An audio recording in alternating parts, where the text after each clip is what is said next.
All right, so start of week 5, obviously, and we're coming off of a Thursday night game where we saw a performance from Kirk Cousins in this Atlanta offense, my man.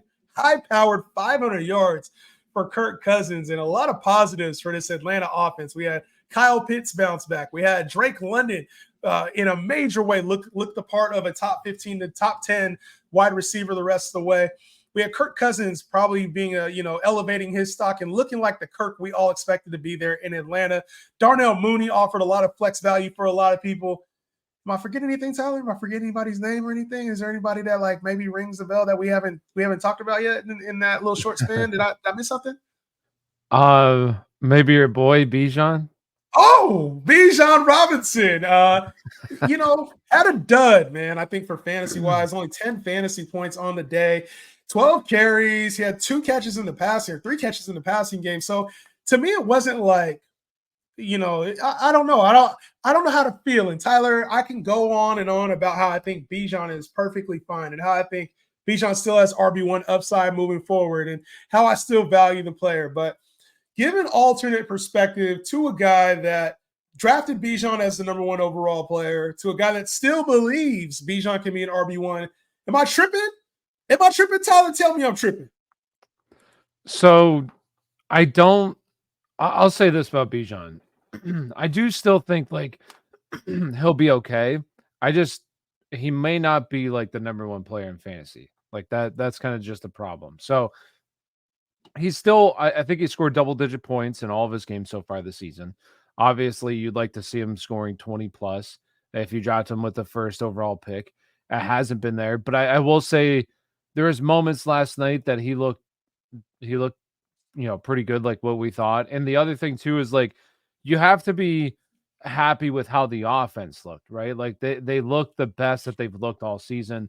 They're able to move the football. Kirk Cousins looked really good, and I mean, you're throwing the ball for 500 yards. Like, why not do anything else? Just keep throwing it. Like, keep slinging the rock. He looked great last night. So, I would say with like Bijan, I wouldn't be concerned, but I do think it's kind of like maybe temper your expectations of not being that elite RB1, like RB1 overall. Maybe closer to mid to back in RB1, which he'll still be fine. I think he's going to have good games coming up here.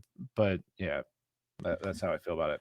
There's a lot of I just hear a lot of panic. I've seen already the takes are coming out, and Bijan's a mid-tier RB2, the biggest bust in fantasy football. And I look across the board, and to me, that's just a lot of panic. It's a lot of like, we just saw it. It's the only game we can talk about, and it was a visual thing. We've seen the Falcons now on TV. I want to say 3 or 4 times now they've been nationally televised. So I think it's a lot of like high expectations. We all know the greatness that we expect out of Bijan, and you're right.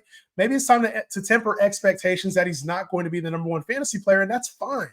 Like, we're not going to hit on every take that we have that this player is going to be 1 and this player, like, somebody's going to miss. And unfortunately, I think for people who drafted Bijan early, you kind of had to take that risk because he was a hype player.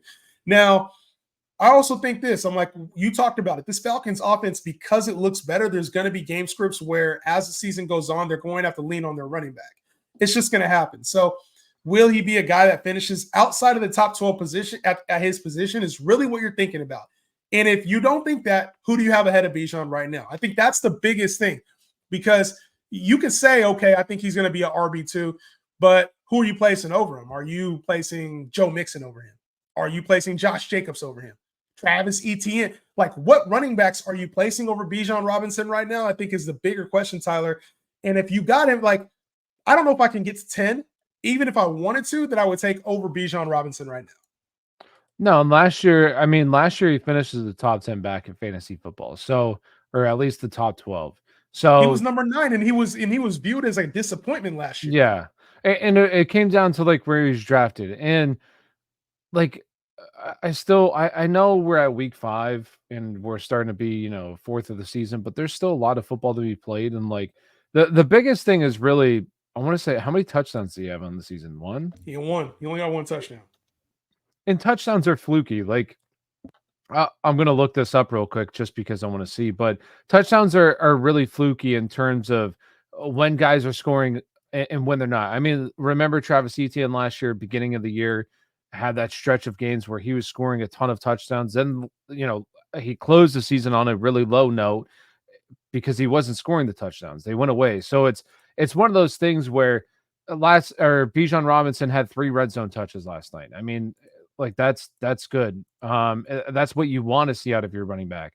Let's see. I want to see real quick what he had the week before. But still, it's like these are things that, oh yeah, they didn't even get into the red zone the week before. So like, how do you want him to score touchdowns if the week prior they didn't even get into the red zone? You know what I mean? So I just think it's a step in the right direction for this offense. Kirk Cousins, like this is what we've been waiting for with Kirk Cousins. He looked really good. So as long as he looks like this going forward, I mean, obviously he's not going to throw for 500 yards a game, but if he can look better like he has, this team should get into more scoring opportunities. Bijan Robinson should score more touchdowns going forward. I think he'll be fine. I still view him as a top 10 back.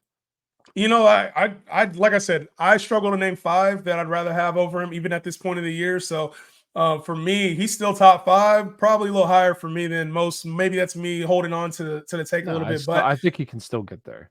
Yeah, and maybe it's not he finishes that overall, but rest of the season, and I think that's one thing too when it comes to players. We just seen this with Drake London. We just saw this with Kirk Cousins. We just saw this with Kyle Pitts. It's easy to look at a people were dropping Kyle Pitts, dropping him. It's dropping him, and there was people who didn't start Drake London last night, and I'm like, this is why it's panic time. Like we have to chill on the panic, and sometimes we have to let time play itself out, bro. Because I'm like, this Falcons offense. For everything that we were talking shit about Zach Robinson and how this thing looked over the first couple of weeks, they got shit right. Yes, they look really good, really, really good last night. And this is why, it's difficult. The fantasy football is difficult because you don't want to overreact, but like also there's times where you could be sitting on a guy and it's week 9 and he still hasn't done anything. It's like, oh, I should have cut bait a long time ago. And it is difficult with that kind of stuff, but like. You drafted these guys high for a reason. They should get extra leeway because they are studs. We know how good they actually are. And it might just take a little bit of time. And the other thing too is I still feel good about Garrett Wilson. And it's because it's kind of like the same thing. Like that you have to think this is a brand new coaching staff in Atlanta. It's a brand new quarterback who's coming off a serious injury. There's new players here. Like it takes time for these offenses to really get up and going. And you want the league player, what you want to do right now in fantasy football is just stay afloat. And then hopefully Bijan Robinson down the stretch becomes that league winning player. And then you forget about the early part of the season because he won your fantasy football league. So like just stay afloat right now and we'll see what happens at the end of the season. Honestly, this is the time to hunt. If you are in a league that does trade, this is the time to hunt because a couple weeks ago, you might have got incredible value on Kyle Pitts. The window probably closed. A couple weeks ago, you might have got incredible value on Drake London. The window probably closed. Definitely. At some point in this season, the window's going to close on getting an elite player like Bijan Robinson. If you can get him for RB2 value right now, like I've seen Kenneth Walker for Bijan Robinson, somebody bragging about that in the comments, which is wild to me. I do love Kenneth. Kenneth is a stud. You got Kenneth Walker over Bijan? No, it's still it's close. I love Kenneth Walker heading into the season. I think he's an absolute stud. I think Kenneth Walker is one of the best pure runners in the NFL. So I love Kenneth Walker. Let me give you a couple running backs real quick. You got Bijan Robinson. Rest of the way. You got Bijan Robinson or Alvin Kamara. I'm gonna look like an idiot with that take, but Kamara. Okay, Bijan Robinson or Derrick Henry. It's another take. It's looking bad.